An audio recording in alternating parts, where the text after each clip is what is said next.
বোন আসেনি বলে আছে, মা আসেনি বলে আছে। বলো,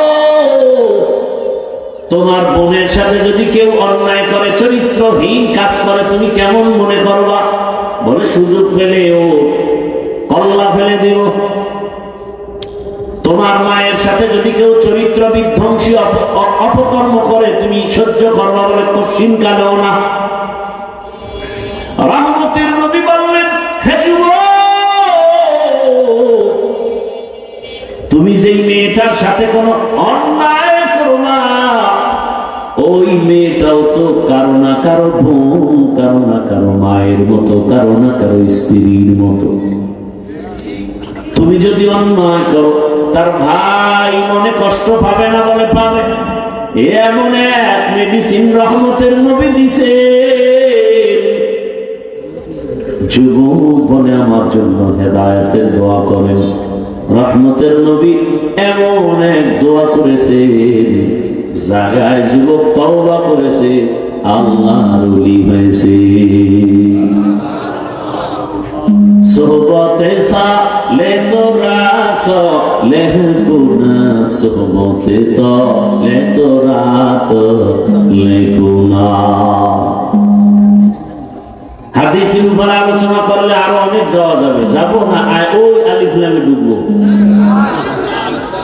তাহলে আলিফ লাম পার। ভালো করে বোঝার চেষ্টা করেন। এরকম একটা একটা বললে হাত দিয়ে ধরো, সব ধরা যাবে। হ্যাঁ, হাত দিয়ে কি ধরবে? পানি কার বাড়ির দেন? আপনার দাওয়া, আলহামদুলিল্লাহ। আপনার বাড়ি বলে নাউজুবিল্লাহ। হাত দিয়ে ধরো, তবে খবরদার অন্যের টাকা ধরিও না, অন্যের কোন জিনিস পরে আছে ধরবা না। এক বেচারা বাজার থেকে ঘুরে ঘরে এসে দেখে তার স্ত্রী কান্না করে, ডাক দিয়ে কয়, বিবি কাঁদো কেন? জীবনে যা কল্পনা করি না সেই দুর্ঘটনা হয়েছে আমার ঘরে। তুমি যখন বাজারে চলে গেছো, আমার ঘরের কাজের সন্তান শিশু থেকে বড় বানাইছি, আমি ওরে লালন পালন করেছি। আজ ও তো এখন আর ছোট না, অনেক বড়।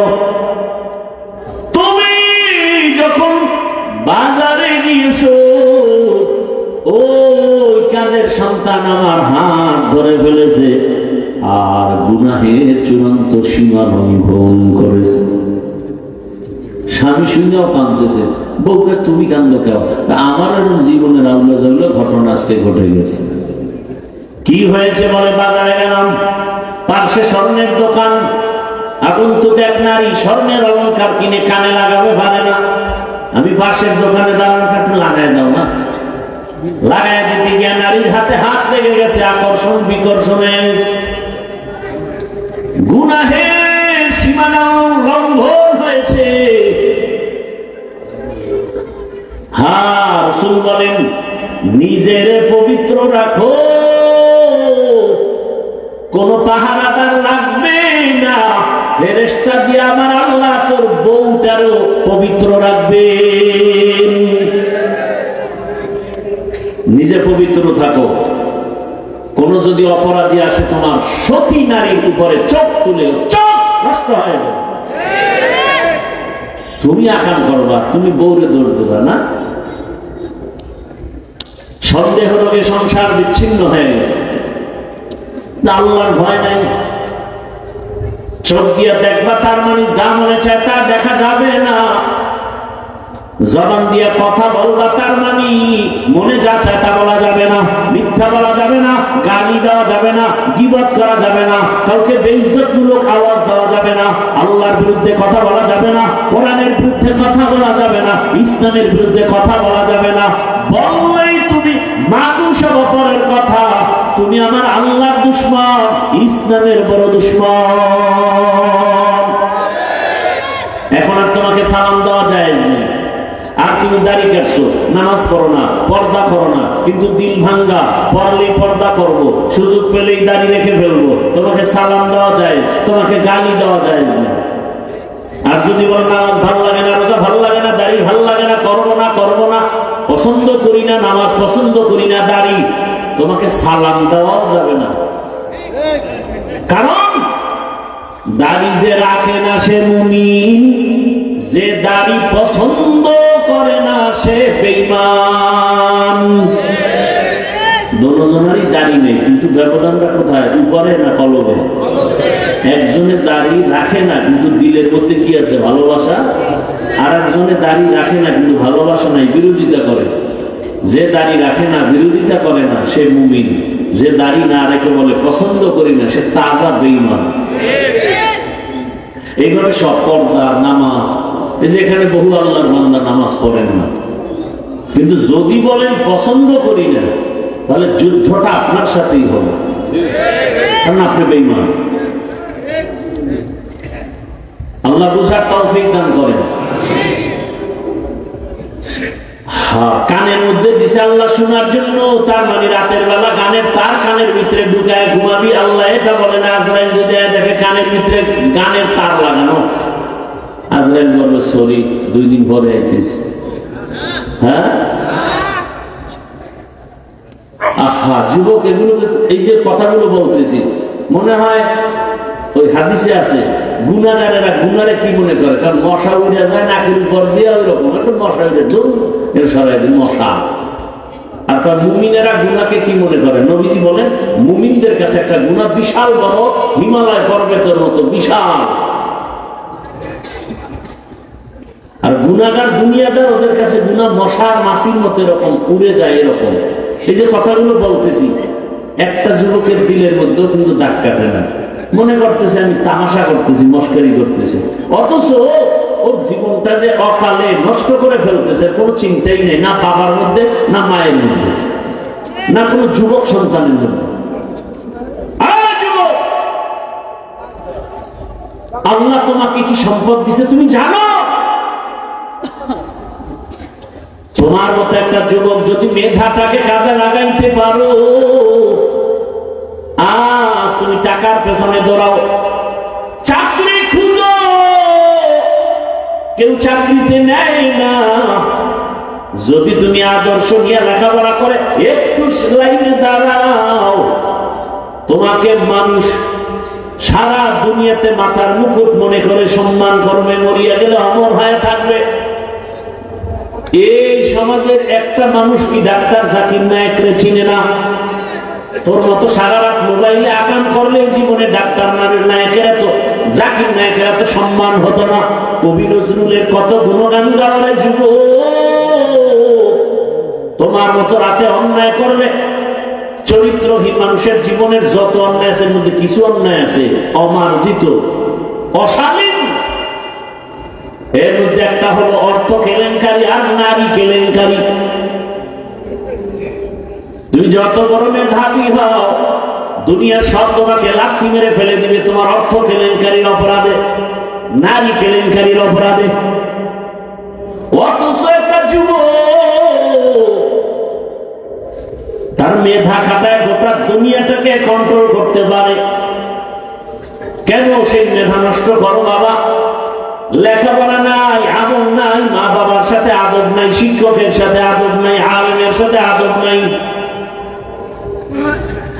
আল্লাহ তাআলা কোরআনে বলেছেন যালিকাল কিতাবু লা রাইবা ফীহি হুদাল লিল মুত্তাকিন। আল্লাহ ইসলাম, আল্লাহ রাসূল কোরআন কেন দিয়েছে? যারা আল্লাহকে ভয় করবে তাদের হেদায়েতের জন্য।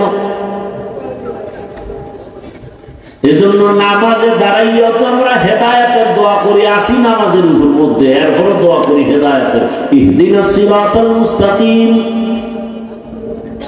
সঠিক জান্নাতের পথের হেদায়েত দেখাও রে মালিক। কারণ আমি বক্তা হয়েছি, মাওলানা হয়েছি, কিন্তু পূর্ণ হেদায়েত পেয়েছি কিনা ভয়। কারণ বহু টুপিওয়ালাও লাইনচ্যুত হইয়া যায়, বহু টুপিওয়ালা লাইনচ্যুত হয়ে যায়। আল্লাহ হেদায়েত দান করুন। ও আমার কলিজার যুবক, আমি এতক্ষণ যা শুনাইতেছি, একবার আমি চাই না, বলি না তুমি আমার মতো হুজুর হও, তাবলীগে যাও, পীরের কাছে যাও, মাদ্রাসায় যাও, স্কুল কলেজ বন্ধ করে দাও, বলি নাই। বরং সারা দেশে চ্যালেঞ্জ দিয়ে এবং জোর দিয়ে বলি, আমার দেশে মাওলানা মুফতি মুহাদ্দিসের অভাব নাই, আমার দেশে আদর্শবান ডাক্তারের অভাব, ইঞ্জিনিয়ারের অভাব, প্রফেসরের অভাব, ওসি ডিসিএসপির অভাব। আজ আমার দেশের থানা জেলার ওসি ডিসিএসপি যদি সব 5 ওয়াক্ত নামাজি হতেন, সুদখোরের অনুমতি নিয়ে কোরআনের মাহফিল করার কোনো দরকার হতো না। সেদিন এক জায়গায় শুনলাম পিওনো সাহেব প্রতিদিন ফজরের নামাজ এলাকায় ঘুরে ঘুরে এক এক মসজিদে পড়ে। পিওনো, তা বুঝেন যে লোকটা যদি কোনো মসজিদে গিয়ে নামাজ পড়ে, তার ঘুম থেকে উঠতে হয়েছে কত টাইম, তার মানে সে তাহাজ্জুদ পড়েছে। কি জেনারেল লাইনে ভালো মানুষ নাই? ও আমার যুবক বাবারা, তোমার জেহেন যদি, বুদ্ধি যদি তোমাকে নাড়া দেয় যে হ্যাঁ হাফিজ ভাই কথা তোমার ঠিক, ও যুবক বাবা, তোমার মতো লাইনের যুবকটা জীবনে মাদ্রাসায় পড়ে নাই, স্কুলে পড়ালেখা করে, কলেজে পড়ে, 5 বেলার নামাজ পড়ে, তোমার জবান থেকে সাক্ষী দাও সত্য নাকি মিথ্যা। এবার নিজেকে প্রশ্ন করো, তোমার কপালটা কেন খারাপ? কার বরদোয়া লাগছে যে তুমি নামাজ পড়তে পারো না? ভালো করে বুঝো, স্ত্রীর হক আদায় করে না, সন্তানের হক আদায় করে না, সারাদিন বাজারে, দোকানে, অফিসে পেরেশান, দুপুরে বাসায় আসার টাইম নেই, টিফিন বক্স করে হটপটে ভাত নিয়ে গেছে, আসার টাইম নাই।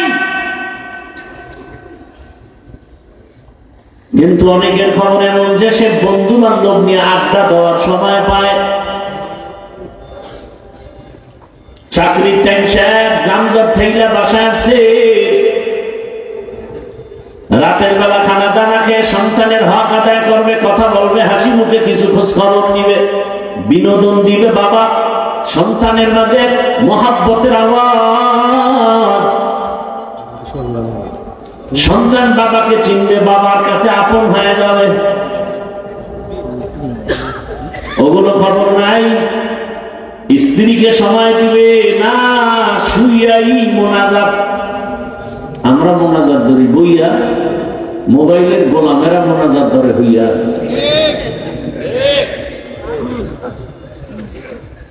স্ত্রী কথা বললেই তর্ক বিতর্ক শুরু হয়ে গেল, বিছানা আলাদা, বালিশ আলাদা, মাঝখানে আবার পার্টিশন হয়ে যায় মোবাইল।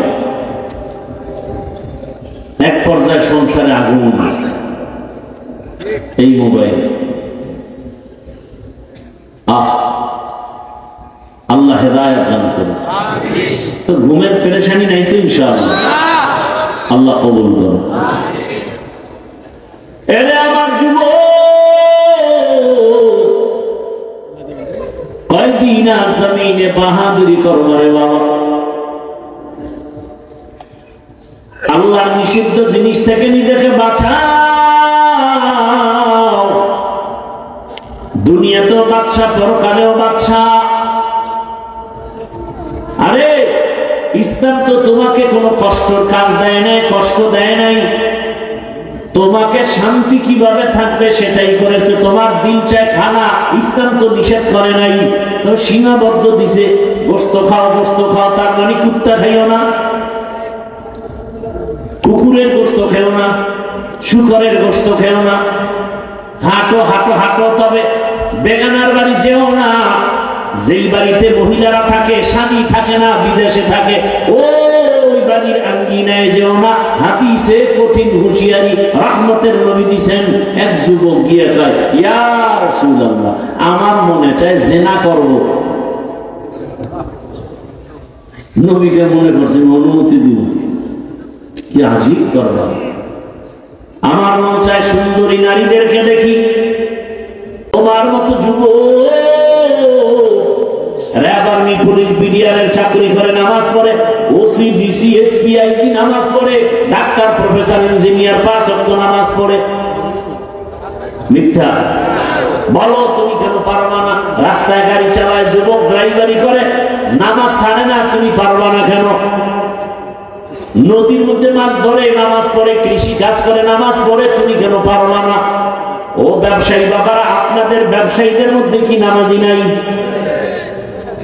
একটা সাইনবোর্ড বানাইছে, কেমন মহব্বত! সাইনবোর্ড বানাইছে ছোট্ট ছোট সাইনবোর্ডে লেখছে নামাজের বিরতি। এটা লেখে শাখাটা টান দিয়া মসজিদে গেছে। অন্যান্য দোকানে আগুন লাগে, নামাজির দোকানে আগুন লাগে না। খবর নাও, মনে হয় যেন ওর দোকানে কাস্টমার কম কিন্তু ব্যবসা বেশি, বরকত বেশি। তুমি 50,000 টাকা বিক্রি করে যেই বরকত পাও, ওই বান্দা 10,000-এর থেকে বেশি পায়। এরে আমার যুবক, এখনো সময় আছে, তওবা করো। বৃদ্ধ বাবাজি, আপনার মতো বুড়ারা মসজিদে গিয়ে নামাজ আদায় করে আপনি পারেন না কেন? ও পর্দার আম্মা জানেরা, বোনেরা, ধন্য কপাল আপনাদের। যত নবী, যত রসুল দুনিয়াতে আছে, মা আপনাদের মতো নারীর পেট থেকে আছে। এই দুনিয়াতে দামি দামি সন্তান আবু বকর, ওমর, ওসমান, সাহাবায়ে কেরাম নারীদের পেট থেকে আসছে। আম্মা জান, খাজা মঈনুদ্দিন চিশতি আজমিরি, ইমাম বুখারী রাহমাতুল্লাহ আলাইহি, বরফির আব্দুল কাদের জিলানী, ইমাম আবু হানিফা আপনাদের মতো নারীর থেকে আসছে। এরে আম্মা জান, একটু আগে ডাক্তার জাকির নায়েকের সুনাম বললাম, কবি নজরুলের কথা বললাম। আম্মা জান, আপনাদের মতো নারীর থেকেই তো আসছেন। তাহলে আপনারা কত ধন্য নারী। এ কারণে আমি বয়ান করার টাইম নাই যে নারীদের কত সম্মান ইসলাম দিয়েছে, আর কেউ দেয় নাই। সবাই নারীর উপরে করেছে জুলুম, ইসলাম দিয়েছে নারীর অধিকার। পৃথিবীতে আর কেউ দেয়নি। নারীরা হাসরের ময়দানে পুরস্কার নিবে, পুরুষরা তাকায় লজ্জা পাবে, আরে পুরস্কারটা প্রথম আমি নিতে পারলাম না, নারীরা নিয়ে ফেলবে। ও পর্দার আরামের মা, এখনো তালাশ করে দেখেন এই এলাকায় বহু মা, বহু বোন 5 ওয়াক্ত নামাজ পড়ে, স্বামীর মাল হেফাজত করে, বেপর্দায় চলে না, মোবাইলে সময় নষ্ট করে না। ভিন্ন মা বোন যারা মার্কেটে দৌড়ান, বলেন মা মার্কেটে দৌড়ায় কি লাভ? আপনি দেখেন না আপনার রোগ দিন দিন বাড়িয়েই চলছে, বদনজর লাগছে, তো অসুস্থতাও বেড়ে চলছে, সন্তানগুলোর আদর্শ নষ্ট।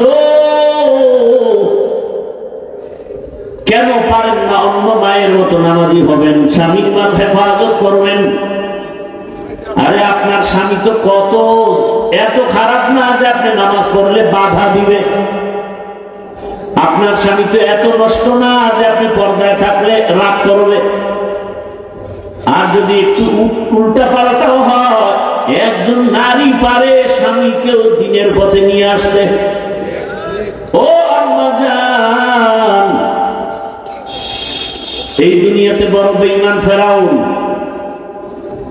নিজের আল্লাহ দাবি করছে। বলেন তো তার স্ত্রীর নাম কি? সে আসিয়ার নাম কত? স্বয়ং রাসূল বলেন, হাসরের দিন জান্নাতে আসিয়ার সাথে আমার বিবাহ হবে। কত বড় বেঈমানের ঘরে থেকে আসিয়া আল্লাহকে পেয়ে ফেলছে। আম্মা জানেরা, আপনার স্বামী তো ফেরাউনের মতো খারাপ না, কেন আপনি একটু চেষ্টা করেন না সন্তানটাকে আদর্শ বানাবেন? মাকে এত কথা বলার মানি হলো মা ভালো হলেই তো সন্তান ভালো আদর্শবান হবে, গাছ ভালো হলেই তো ফল ভালো হবে। এই দুনিয়াতে অধিকাংশ সন্তান খারাপ হওয়ার পেছনে মা বাবার একটু দুর্বলতা, আবার যারা ভালো হয়েছে তাও মা বাবার আদর্শের গুণের কারণে। আম্মা জান, সন্তানটাকে ইঞ্জিনিয়ার বানায় না, ডাক্তার বানান, প্রফেসর বানান, তবে বেয়াদব বানাইয়েন না। আপনার সন্তানের আচরণে কোনোদিন যেন আলেম ওলামা, মা বাবা, পীর মাশায়েখ, কোন বুজুর্গ, কোন শিক্ষক কোনোদিন যেন কষ্ট না পায়। যুবকেরা লিখে রাখো কথাগুলো, মোবাইলে থাকবে না।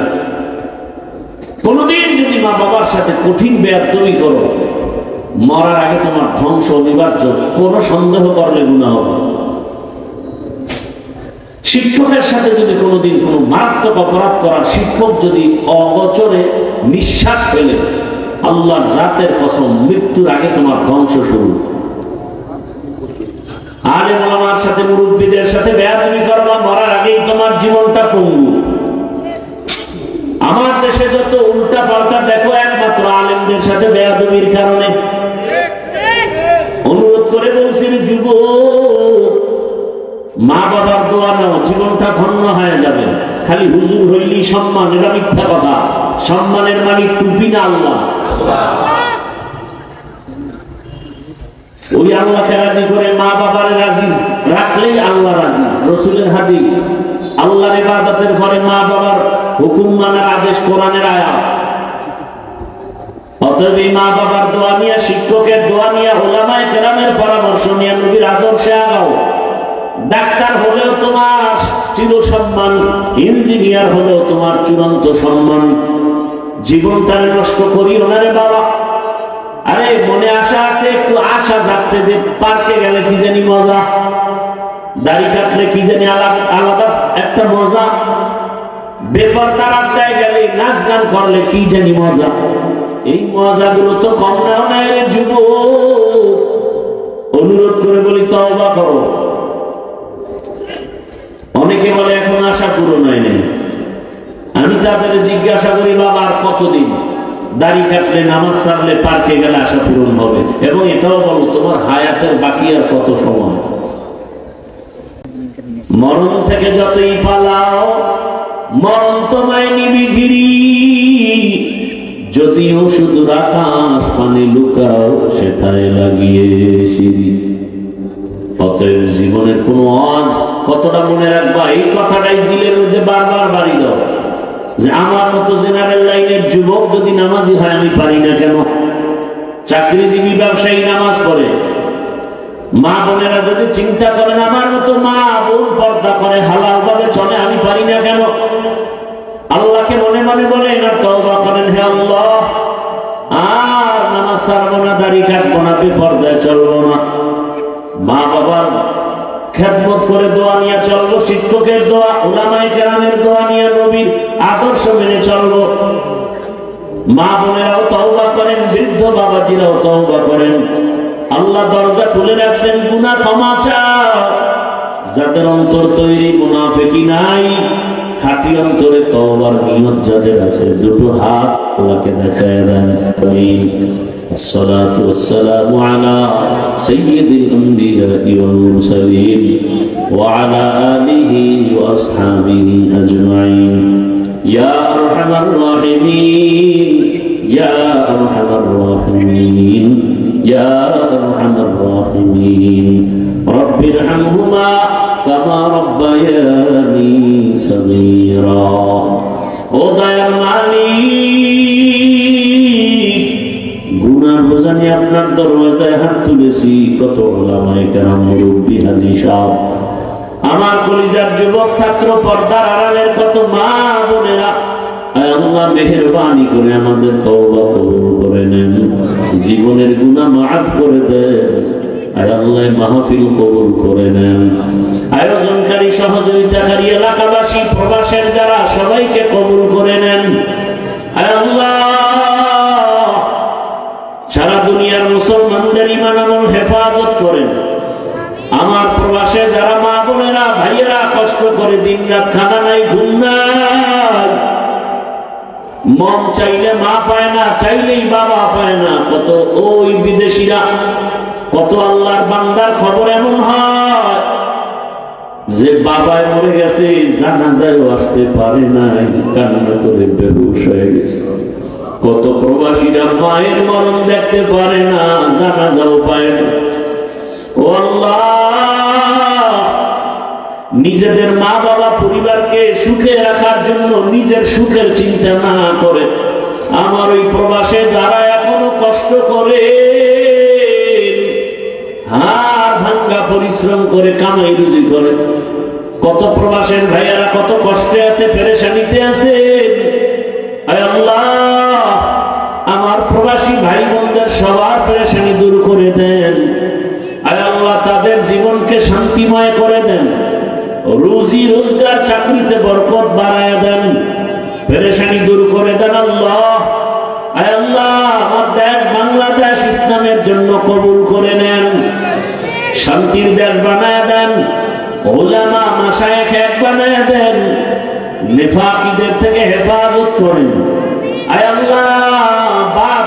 বাতিলের দ্বারা দমন করে দেন, বাতিলের মোকাবেলায় বিজয় দান করেন, জাহেরি বাতিলি দুশ্মনের মোকাবেলায় বিজয় দান করেন।